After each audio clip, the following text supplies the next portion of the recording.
one thing I truly love about working with Crossroads is they are not a top-down organization. Every year they ask us, what is your need? And then they find a way to help us to fulfill that gap. We want to build women's voices. We want them to be heard. We want them to be part of the decision-making process. And we know that the economic empowerment of women is a way to truly elevate their status within the community and the nation at large.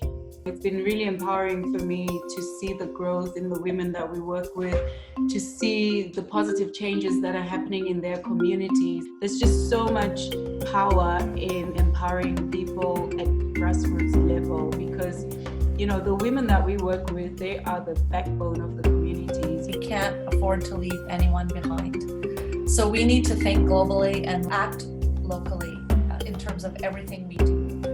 And the importance of Africa is that the future is very much in Africa. The Crossroads philosophy is about two-way learning. It's not about the global north telling the global south what to do. It's about partnership and learning and mutual respect. So having private sector interest and getting involved and being part of the solution is essential.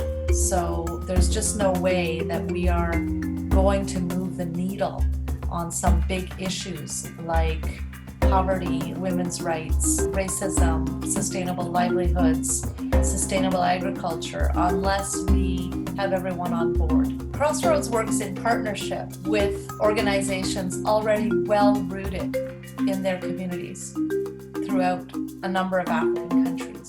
So those partners know the context, they know how to navigate their environment. So when they are, for example, advocating for legislative change or for the voices of women in public policy and program design, or building up, civil society in the interests of women and girls in their context, they're really the best placed to do that work and to host Canadian volunteers who can then add their skills and experience as part of that.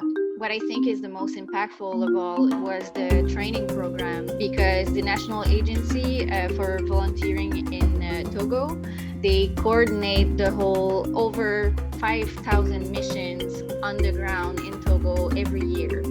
So those are 5,000 people that are working on the ground in communities, and trainers that I trained are going to be in contact with those 5,000 people that are working with far more people in communities.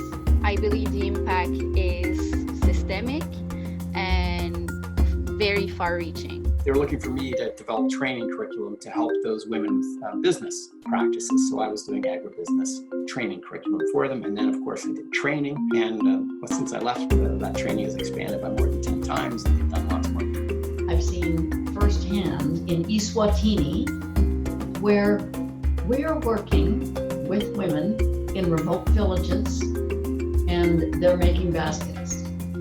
Now they're being taught how to do accounting, how to do marketing. So in fact, they don't need to just sell through a collective. They can now sell to the collective plus others and start building that expertise. And if we do it together and we align it and we start with one person, we will change the world. Hi, my name is Giselle Yasmin. I'm Caroline. I'm Stephen Bates. I'm Susan Green. My name is Julie Nixon. Hello, I am Nozipo Sasha Thorne, and I am a crossroader. And I'm a crossroader. I'm a crossroader. And I'm a crossroader. I am a crossroader. And I am a crossroader.